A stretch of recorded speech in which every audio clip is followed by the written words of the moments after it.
This is Grandmaster Daniel Naroditsky. We are watching Grandmaster Vladislav Kovalyov take on the world champion Magnus Carlsen at the 2022 FIDE World Blitz Championship, and a little discussion there between the arbiter and Vladislav, who's leaning back and now plays e4. Now the world champion still not in his seat.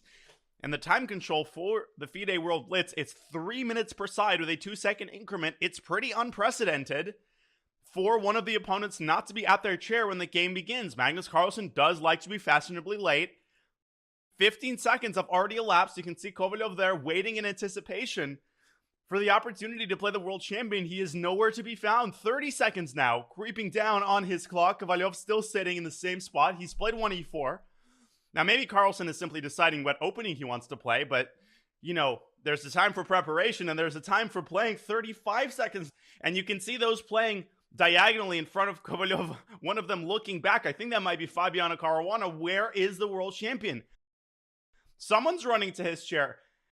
That appears to be Yu Yangi's opponent, who was 50 seconds late. What happened? Was there traffic in the tournament hall? So there was one guy who was late. Magnus Carlsen still hasn't shown up. 1 minute has passed. This is getting crazy. And the craziest thing, of course, is that Magnus Carlsen could still very much play a good game with only, 20 or 30 seconds left on the clock. But that would be absolutely crazy. Kovalyov has not changed his sitting position at all this entire time. Now it's 1 minute and 20 seconds. Now Magnus might have confused the starting time of the round. That's happened before. But the starting time is usually announced before the previous round is started. So everybody else seemed to know when the round was starting. 90 seconds now off Magnus Carlsen's clock. That's over half his time. And Kovalyov, what I love is that he has not changed his sitting position at all. He's scanning the tournament hall for the world champion.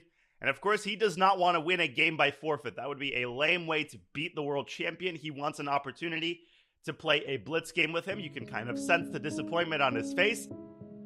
There's only a minute left on the world champion's clock. His chair is left unoccupied. This is crazy. I've never seen anything like this. Now under a minute. He's got under a minute to run to his chair and start playing. 2,000 years later. There he is. There he is. The world champion has arrived. He's running to his chair. It's at least he has pants on. Oh my goodness, he's running up to the podium. He has to find his board. He's got about 40 seconds before he loses the game. He is running in a mad dash, and he makes it. He's got 30 seconds on his clock and still time for a handshake. And he sits down, and he plays 1e6. So maybe he was choosing an opening this whole time.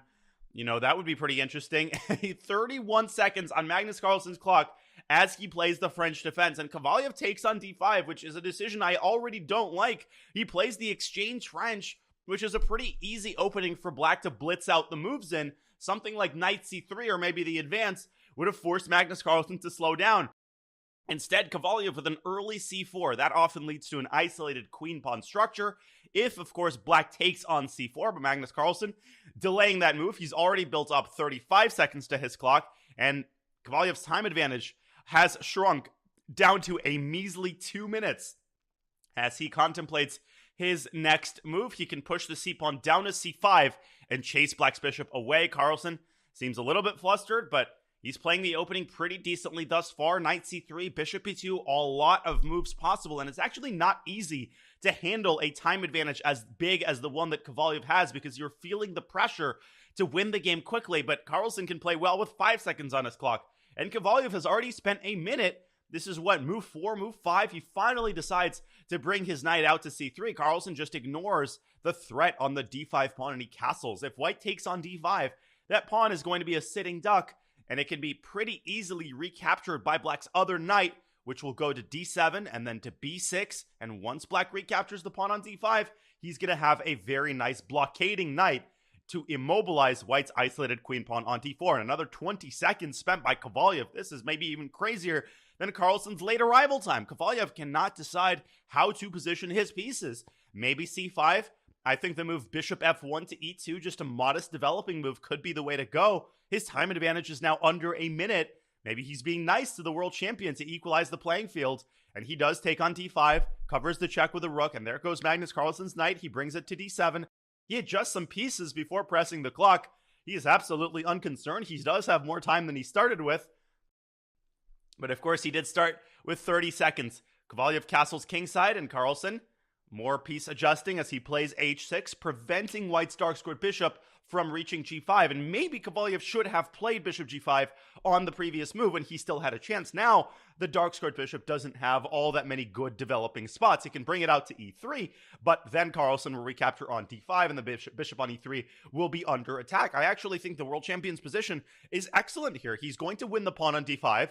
He's going to get a nice blockading knight on d5, and Kovalyev is trying to gain activity for his other pieces with knight to e5. Carlsen ignores the knight. He takes the pawn on d5, and maybe after a trade, Kovalyev should try to position his light-squared bishop on f3 to chase the knight away from d5, but Carlsen could support it with the bishop from c8, which could go into e6, or from the pawn, which could move from c7 to c6. No question, the black's position is probably already slightly better, and look at the time. The time situation is almost equalized. This is unbelievable. Kovalyev has spent a total of 2 minutes on the first 5 or 6 moves, and he now has 30 seconds himself. They're basically playing a hyper bullet game with increment, and Carlsen does indeed push the pawn up to c6 and protects his knight on d5. And if I'm Kovalyev, I'm trading pieces on d5. He doesn't. He brings his queen out to b3, putting more pressure on the world champion's knight. And now he does threaten to capture on d5 3 times. Carlsen leans back in his chair, and now he's finally begun taking the very little time that he has left, 15 seconds now on the clock, and he brings his own queen up to b6, offering an exchange of queens. And Kovalyev instead takes the knight. We're going to see a lot of exchanges. The queens are going to be taken off the board very likely by white, or potentially even by black. Or white could take on d5 twice. 10 seconds now. 10 seconds for Kovalyev as he takes on d5, and he does not grab the pawn. Instead, he exchanges the queens. But getting an endgame against Magnus Carlsen, where the world champion has the bishop pair, is not a very advisable idea. 3 seconds. 3 seconds for Kovalyev as he brings his bishop out. Crazy that he is the one who has to make the moves for fear of losing on time. Carlsen was still with 15 seconds on the clock as he chases Kovalyev's only active piece out of the center, and he's going to bring his light-squared bishop presumably to f5. He could also bring it to e6 in order to secure the isolated queen pawn. First, he brings his rook up to a4, and he attacks the d4 pawn, and now he attacks the knight, and the knight has no good spots to go. 1 second, as Kovalyev has to bring it all the way back to e1, and a3 was a big mistake. Carlsen pushes his b pawn up to b5, and now brings the rook to c4. He's threatening the move b4. Kovalyev is getting tortured here. He is getting massacred on the queen side, and the bishops are off the board. Kovalyev is able to defend the b2 pawn. And now Carlsen starts expanding on the king side. This is what the world champion does.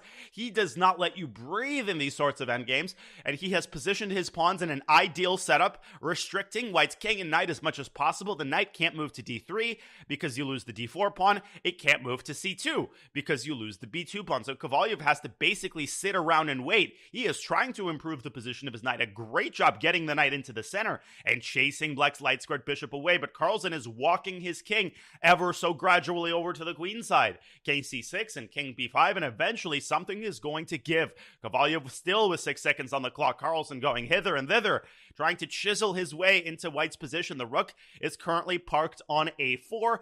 He has to keep it in contact with one of white's pawns. No, he brings it up to a1, and white's rook does not have any active prospects, but rook d1 by Kovalyev, keeping the gates to white's queenside shut. And there goes Carlsen's b-pawn. He continues grabbing space and strangling white's pieces. Kovalyev is just sort of staying put and bringing his king up to d3, where it almost gets checkmated by the bishop. A check on b5, driving the king back to c2. Now king b3 is a big threat. That would win the b4 pawn, and Carlsen brings his bishop just in time to c4. The king moves up to b1, chasing the rook away, but the rook can go to the other side. It can go to h8. It can go to e8. It attacks the knight. The knight moves. No, it takes the bishop. Oh, but this looks bad for Kovalyev. Look at Carlsen's pawns on c4 and b4. Kovalyev is shaking his head. The world champion might win this game. Rook d4 attacking black's pawns, and king c5. There might be d6. So Carlsen pushes b3 and takes the pawn on f3, takes the pawn on d5. He is now up a pawn.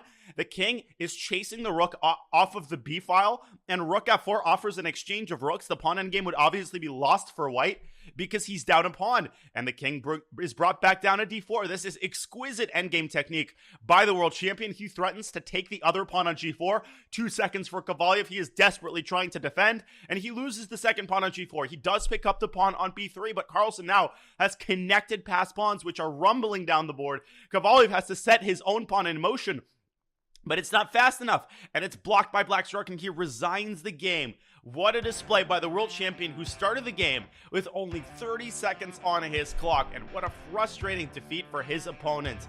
The world champion wins another crazy one, and if you enjoyed this video, make sure to click the link in the playlist for more of these Blitz videos. Thank you so much for watching.